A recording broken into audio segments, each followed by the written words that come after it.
거기에 누워있고 또 아버지도 다시 살릴 것을 믿고 죽여야 되겠다고 믿음으로 나가신 것입니다. 이삭은 이미 태어날 때부터 하나님의 힘으로 태어났다는 것을 알고 있었어요. 어릴 때부터 아브라함과 사라가 이야기했어요. 야, 너는 특별하다. 너는 특별해. 너희 형 이스마엘은 있지만 저 사람은 우리 힘으로 난 거고 너는 하나님이 주신 아들이다. 너는 하나님이 주신 아들이다. 이걸 계속 이야기하잖아요. 우리가 뭐 요즘도 왜 아주 뭐 몇 년 만에 애가 태어난다거나 결혼해서 이러면 너가 이렇게 우리가 노력해서 태어났거든. 하나님 너가 주신 선물이라고. 너는 막 어릴 때 죽을 뻔한 적이 얼마나 많은지 아냐고. 너 얻고 병원에 뛰어간 적이 얼마나 많은지 아냐고. 그래서 너가 지금까지 살아있다고. 너 귀한 아들이라고. 이렇게 이야기하듯이 지금 어릴 때부터 이삭은 자기가 소중한 걸 알았어요. 이 세상에 사람이 얼마나 많습니까? 그런데 자기하고 똑같은 또래가 있지만 자기는 다르다고 생각했습니다. 자기는 똑같은 얼굴, 똑같은 학교, 똑같은 그 동네 살지만 나는 다른 사람이구나. 하나님이 보낸, 하나님이 선물로 준 사람이라는 것을 알았던 것입니다. 그래서 여러분 자녀들에게 많이 사랑한다고, 야, 너 특별했다고, 너는 특별하다고, 아무리 봐도 특별한 게 없을지라도 특별하다고 이야기해줘야 돼요. 왜냐? 세상에 그런 애는 걔밖에 없기 때문에 그래요. 얼굴 똑같고 성격이 똑같은 애들 없어요. 세상에 그 애는 그 애밖에 없어요. 그리고 여러분의 또 배로 낳은 애잖아요. 얼마나 귀합니까? 남 100명 갖다 줘도 자기 애하고 안 바꾸잖아요. 맞습니까? 아멘. 예, 그렇죠. 자기 막 100명 아무리 잘생긴 애 갖다 줘도 안 바꾸죠. 저도 뭐 아들이 없지만 만약에 아들 100명 줄게 딸 1명 하고 바꾸자. 바꿔야 되나? 안 바꾸죠. 안 바꾸고. 안 바꾸습니다. 그런 것처럼 오늘 그런데 그 아들을 내줬단 말이에요. 하나님. 그러니까 오늘 아브라함이 이삭을 하나님께 드리면서 하나님의 심정을 하나님의 마음을 깨닫게 되고 또 우리들 믿는 성도들도 어떤 집안의 큰 정말 고통을 통해 하나님의 심정을 깨닫게 됩니다. 하나님이 자녀를 잃어버렸을 때 자기 독생자를 죽음에 내줄 때 이런 마음이 셨겠구나. 이걸 조금은 이해하게 되는 것입니다. 그래서 어릴 때부터 여러분 나는 소중한 존재다. 너희 막 안 태어나게 태어나가 속썩이네. 이렇게 하면 안 돼요. 너 정말 소중하다. 그런 이야기를 잘 하셔야 됩니다. 그래서 오늘 본문의 모습처럼 자기 아버지의 손에 의해서 제단의 제물이 되더라도 하나님의 뜻이 있을 거라고 이삭이 받아들였기 때문에 이게 됐지. 아브라함은 순종한다고 되는 게 아니잖아요. 자기 자식이 뭐 안 되겠다고 난 죽어도 못 죽는다고 차라리 아버지가 올라가시라고 이러면 안 되잖아요. 근데 정말 이삭의 순종이 위대하다는 게 여기서 드러납니다. 아브라함이 믿음의 조상이 되었던 것은 아들의 순종 때문에 아버지가 사실은 믿음의 조상의 그 타이틀을 얻게 된 겁니다. 이 세상의 모든 죄를 지고 가신 하나님의 아들이신 예수 그리스도 그분 때문에 우리는 살아나게 되었어요. 그가 만약에 십자가의 길을 외면했다면 우리는 전부 다 지옥 가야 됩니다. 이 세상에 태어난 모든 사람은 멸망으로 가게 되는 것입니다. 하나님은 오늘을 살아가는 우리에게도 이와 같은 요구를 하실 때가 있습니다. 다른 사람과 너희들은 다르다는 것을 인정하라는 거예요. 이미 그리스도를 믿게 되고 하나님의 말씀을 듣는 그런 사람들은 길 자체가 다릅니다. 예수님이 이미 이 땅에 와서 이야기했어요. 나를 따르는 자의 길은 어떻다고요? 좁다 그래요. 좁다. 불편하다는 거예요. 좁고 불편한데 그 길 따라가면 영생과 생명이 있고 넓고 화려한 길을 따라가면 좋은 것 같은데 낭떠러지다. 멸망의 길이다 이거예요. 좁아도 사는 길로 가야 된다 이 말씀입니다.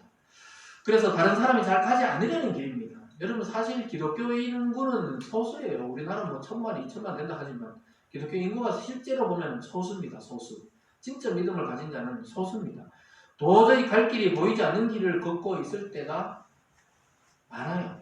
이 신앙의 길은 보이지 않는 길을 갑니다. 그러니까 참 그런 것 같아요. 이 목회의 길도 그런 것 같아요. 저도 그냥 성도로 살다가 목회자로의 길로 이렇게 오고 나서 보면 길이 안 보여요. 아무 길이 없어요. 목회의 길은. 그냥 광야에서 길을 찾아야 되는데 조심조심 한 발짝 한 발짝 걸어가야 됩니다. 왜냐하면 광야에서는 소리를 잘 듣고 따라가야 되거든요. 엉뚱한 소리 들으면 늑대 우는 소리 듣고 따라가는 늑대의 길로 가야 돼요. 그러니까 잘 하나님의 음성을 들어야 되기 때문에 쉽지 않은 길입니다. 그런데 성도 개개인의 삶도 바로 그와 같기 때문에 쉽고 편안한 길이 아니에요. 쉽고 편안하고 넓은 길은 결국 멸망의 길입니다. 우리가 가는 길은 예수님이 걸었던 것처럼 좁고 불편하고 어렵고 또 막 고난이도의 그 골짜기를 걸어가는 길입니다. 그러나 주님의 손을 놓지 않으면 영생의 길을 가게 되는 줄 믿으시기 바랍니다. 아멘. 그래서 교회와 성도가 자꾸 세상의 것을 흠모하거나 세상 걸 자꾸 너무 많이 받아들이면 안 돼요. 교회는 세상의 논리가 들어오면 안 됩니다. 교회에서 뭐 세일하듯이 뭐 상품 걸어놓고 전도 축제하고 그런 게 많았었거든요. 요즘 코로나 있으니 그런 거 안 보이 좋아요. 큰 교회들이 막 자동차 걸어놓고 막 전도 축제하고 이러니까 작은 교회들은 어떻게 살아가란 말이에요 지금. 자동차 지금 받아도 못할 판에 지금 그런단 말이에요. 근데 하나님이 기뻐하지 않았던 것이 증명되고 있습니다. 그런 방식으로 하면 안 돼요. 우리가 복음을 통해 되든지 안 되든지 늦든지 또 빠르든지 복음을 통해 참 성도의 길을 가도록 제시해주고 전해야 되지. 좀 어렵다 그래서 막 세상적인 방법 쓰고 이러면 그건 세상이 되는 거죠. 그런 방식은 어디든지 쓸 수 있지만 주님의 길은 좁고 험난한 길입니다. 예수님조차 3년 반 동안 12명 키워내는데 정말 사력을 다했어요. 근데 그 중에 한 놈이 또 배신까지 했다 이 말입니다. 그러니까 이게 복음을 전하는 게 그리 쉬운 게 아니라는 것이죠. 그러면 교회들이 왜 이렇게 요즘 컸나? 그 전부 어떻게 보면은 거품일 수 있어요.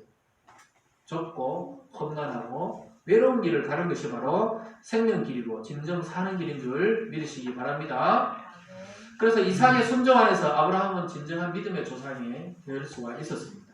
언약의 아들이 있어야 이 아버지가 믿음의 조상으로 설 수가 있었던 것입니다. 그리스도가 우리가 연결되어 있는 것을 아브라함과 이삭이 연결되어 있는 것을 통해서 보게 됩니다. 그러니까 이삭의 순종으로 아브라함이 믿음의 조상이 되고 아브라함의 순종으로 이삭이 언약의 아들이 되고 연결돼요. 한 몸으로 연결되어 있습니다. 부모와 자식이 하나로 연결되어 있듯이 한 몸으로 연결되어 있고 그리스도의 순종이 우리의 순종과 연결되어 있기 때문에 주님의 죽으심과 부활이 우리의 죽으심과 부활과 똑같이 연결되어 있기 때문에 우리는 영원히 사는 것입니다. 그래서 때로는 너무 억울하죠. 우리 믿는 사람들이 교회 다니는 것 때문에 참을 때가 많잖아요. 막 하고 싶은데 안 하잖아요. 제가 아무리 요즘에 차가 끼들거나 막 이렇게 해도 창문을 열어놓고 욕을 하지 않습니다. 창문을 콕 닫고 욕을 하든지 화를 내지 창문을 열고 욕을 하지 않아요. 예전에는 막 창문 열고 어떨 때는 막 이렇게 험한 말이 나오고 그랬거든요. 근데 요즘에는 그렇게 안 해요. 나는 내가서 싸우지도 않습니다.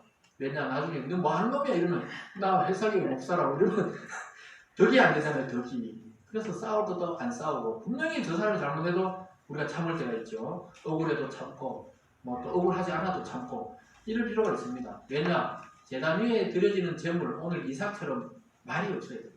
제단 위에 제물로 말이 없어야 돼요.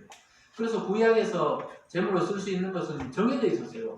소나 양이나 비둘기를 제물로 사용했습니다. 왜요? 소리 지르지 않는 짐승들이에요. 소도 독축장 가면서 눈물을 흘려도 소리를 별로 안 질러요. 돼지나 개나 이런 거 잡아보세요. 여러분 요즘은 도축장에서 전기로 탁 도살하니까 그렇지 시골에서 옛날 돼지 잡아먹었거든요. 그 우물가 이야기 했잖아요. 저번에. 거기서 돼지도 잡는데 막 집에 누워있어도 잠이 깹니다. 끄악 이렇게 돼지 맵다는 소리라는 게 그런 것들 저는 정확하게 알아요. 어른들이 막 탁 먹다가 막 피 받고 막 이래가지고 와 그래서 그때는 고기 가져와도 잘 못 먹겠더라고. 돼지고기 보면 털도 나 있고 이러잖아요.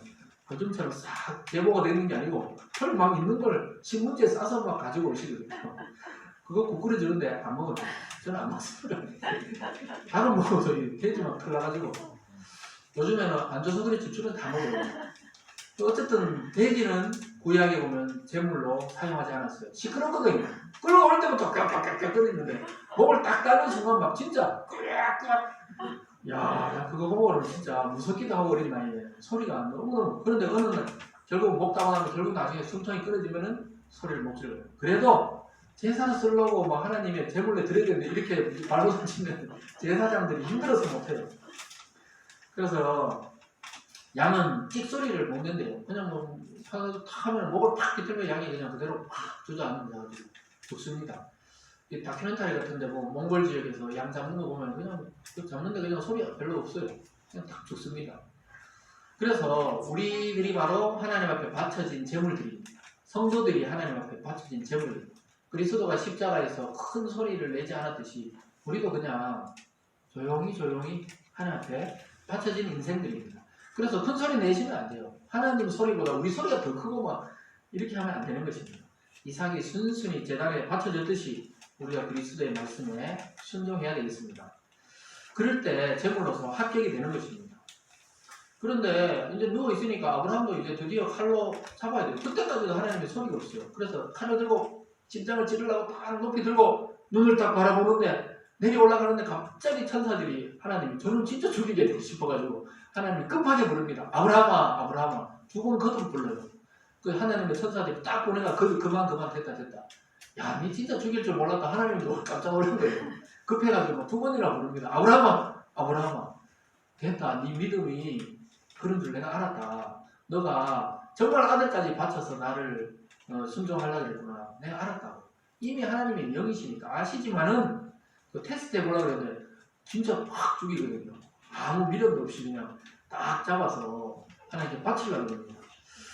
10절부터 12절까지 말씀을 함께 보시겠습니다. 10절부터 12절입니다. 시작. 손을 내밀어 칼을 잡고 그 아들을 잡으려 하니 여호와의 사자가 하늘에서부터 그를 불러 이르시되 아브라함아 아브라함아 하시는지라. 아브라함이 이르시되 내가 여기 있나이다 하니 사자가 이르시되 그 아이에게 내 손을 대지 말라. 그에게 아무 일도 하지 말라. 내가 내 아들 내 독자까지도 내게 아끼지 아니하였으니 내가 이제야 내가 하나님을 경외하는 줄을 아노라. 하나님이 더 급해졌어요. 갑자기 진짜 딱 죽이려고 하니까 하나님이 급해졌어요. 왜냐하면 하나님이 싫어하거든요. 인신제사 사람을 제물로 드리는 걸 제일 싫어하시기 때문에 그 테스트 과정이었는데 이놈이 진짜 죽이려고 하니까 하나님이 막 천사를 보내가 빨리 말합니다. 아브라함아 스톱. 그러니까 이 딱 내리치려다가 내리치니까 사실 죽인 거랑 마찬가지로 받아들여 주신 거예요. 네가 네 아들 독자도 아끼지 않고 내게 드렸구나. 네 믿음이 나를 경외하는 줄 알았다. 이렇게 통과 이렇게 이야기하신 겁니다. 참 어렵죠. 하나님은 아브라함이 믿음이 없다고 생각하신 적이 없었어요. 믿음을 다 인정합니다. 여러분도 믿음이 없다고 하나님이 생각하시지 않아요. 다 믿음이 있어요. 예수님도 믿고 하나님도 믿고 말씀도 믿는 줄 알아요. 근데 왜 나는 죄를 짓고 또 방황할까? 하나님이 그것까지 이해하세요. 왜냐? 그래서 확실한 제물인 예수를 너희 대신 내가 받았다. 이렇게 말씀하고 있는 것입니다. 그래서 그리스도는 죽고 우리는 살게 되었습니다. 있습니까? 결국 아브라함은 하나님의 언약대로 믿음의 조상이 되었고요. 누구나 아들을 바칠 수 있는 이런 시험을 하는 게 아니고 성경에 유일하게 아브라함에게만 이 시험을 했습니다. 그래서 여러분 이런 또 고통이 여러분에게도 막 자식을 바쳐라 이런 게 있을까 봐 너무 두려워하지 마시고 그러나 또 다른 약한 시험들이 있을 수가 있습니다. 그래서 유일하게 아브라함에게만 주신 시험이기 때문에 믿음의 조상이라고 우리는 이야기하고 있습니다. 물론 그리스도를 통해 하나님이 친 아버지시지만 믿음의 조상으로 아브라함을 일대로 치는 겁니다. 그래서 유대인이나 또 이슬람이나 또 기독교나 전부 믿음의 조상을 아브라함이라고 해요. 왜냐? 아들을 갖다 바쳤기 때문에 그렇습니다. 하나님이 제일 싫어하는 방식으로 이렇게 요구했을 때 여러분이라면 이거 순종할 수 있겠어요? 근데 순종하는 사람에게 하나님이 큰 영광을 주셨다는 사실을 보게 됩니다. 말이 안 되는 것을 믿기 때문에 그걸 믿음이라는 거지 말이 되는 것을 믿는 것은 믿음이라는 것이 아닌 것이죠. 예를 들어 이 컵에 들어있는 것이 물이다. 믿고 마시세요. 물인 걸 보니까 이게 믿지. 만약에 물이 아니고 이게 지금 만약에 꿀이다. 근데 보니까 꿀이 아니야. 근데 꿀이라고 마실 수 있겠어요? 알고 독인데 못 마시죠. 근데 그렇게까지 순종을 한 것이 바로 아브라함입니다. 그래서 아브라함의 이 믿음의 성숙은 거의 예수 그리스도의 수준에 많이 이르러 있습니다. 닮아 있습니다. 하나님은 그러한 아브라함을 칭찬하셨고 그의 아들 이삭은 평생토록 평안을 누리게 했어요. 마지막에 이삭이 눈이 어두워가지고 막 야곱에서 헷갈려가지고 막 축복을 야곱에게 해버리고 이런 게 있었지만은 그건 뭐 눈이 어두워서 그런 거고 자기 인생은 굉장히 편안하게 살았습니다. 그래서 우리가 부모님의 그 믿음의 기준에 따라 이 자녀들이 축복을 받는다 이런 것이 미신인적인 게 아니에요. 우리가 한나의 기도 또 오늘 아브라함의 믿음 이런 걸 봤을 때는 우리가 하나님 앞에 어떤 믿음과 기도를 하느냐에 따라서 자녀들이 인생이 많이 달라지기도 한다. 그것이 하나님이 응답하는 방식이다. 이것을 알게 됩니다. 그래서 모든 것보다 하나님을 더 사랑하고 경외할 줄 아셨다. 이 믿음으로 아브라함을 인정해 주시는 것처럼 여러분에게도 이런 은혜가 있기를 바랍니다. 사랑하는 여러분, 하나님은 우리에게 오늘 당장 아브라함처럼 아들을 바치라고 너희 재산을 다 팔아서 이제 너는 선교사로 저 인도나 뭐 아프리카로 가라거나 이렇게 요구하지 않는다는 거예요. 오늘 당장 이 말씀 들었다고 여러분도 결단하시지 마세요. 안 그래도 말 안 들으니까 이거 처단하자 이러지 마시고 여러분에게는 다른 시험을 하시는데 어떤 시험을 합니까? 우리가 일생 동안 겪어오면서 포기하는 걸 말했어요. 포기하는. 아브라함도 처음부터 이걸 포기한 게 아니에요. 처음에는 가족과 친지와 아비를 떠나서 갈대아우를 떠나는 포기. 그 다음에는 자기 부인을 루이라고 속이는 이런 포기를 통해서. 그 다음에는 자기의 이스마엘, 자기 사라를 통해 넣지는 않았지만 걔를 내보내라 했잖아요. 또 거기에 또 순종했고. 이런 순종들이, 조그만 순종들이 점점 커져서 마지막에는 독자인 이삭까지 바칠 믿음까지 성숙하게 된 것이지, 처음부터 오늘 예수님 딱 믿는 사람 보고 야, 네 재산 다 팔고 선교지로 가라, 선교사로, 이런 말 안 하니까 너무 두려워하지 마시고, 그러나 하나님이 여러분이 가진 것 중에 포기하게 만드는 것이 하나씩 생겨요. 결국은 죽기 전에 다 포기하게 만드시고 하나님만 바라보게 한 다음에 천국에 데려가십니다. 그래서 여러분 포기한 게 아직까지 많지 않다면 아직 살 날이 멀었어요. 하나님이 다 포기시키고 마지막에 천국에 들어갈 만큼 야들야들해졌을 때 데려가시거든요. 참 고맙죠. 그러니까 여러분 포기하지 마세요. 오래 살고 싶으면. 그래가지고 100살이 될 때 이런 시험들이 있었던 것입니다. 그러나 여러분 일생을 낭비하지 마시고 빨리 포기해버리세요. 빨리 포기하고 하나님 말씀에 순종하면은 인생이 편합니다. 마음이 평안을 누려요. 기쁨이 넘치게 됩니다. 그리고 나서는 나머지 우리의 모든 열정과 시간과 헌신을 하나님의 일에 들이시기 바랍니다. 세상 일에 목숨 걸지 마시고 하나님 말씀에 목숨을 걸 때 하나님은 우리의 목숨을 영원토록 보존해 주십니다. 그리고 이 세대에도 이런 믿음이 있구나, 이러한 이 어지러운 세대에도 이런 믿음을 가진 교회, 이런 믿음을 가진 성도가 있었구나, 이것을 지금도 찾고 있는 것입니다. 우리 각 사람이 주신 믿음의 시험에 합격하시기 바랍니다. 그래서 그리스도 안에서 그 말씀의 주인공으로 살아서 아브라함과 같이, 이삭과 같이, 또 예수 그리스도와 같이 하늘에 빛나는 그 믿음의 성도들 다 되시길 주님의 이름으로 축원합니다. 기도하겠습니다. 사랑의 하나님 아버지, 감사합니다. 오늘 우리에게 위대한 약속을 주셨습니다. 믿음의 유산, 아브라함을 통해 이삭에게 넘겨줬고 또 하나님을 통해 그리스도에게 전파되고 그리스도를 통해서 우리에게까지 이 믿음의 유산이 오게 되었습니다.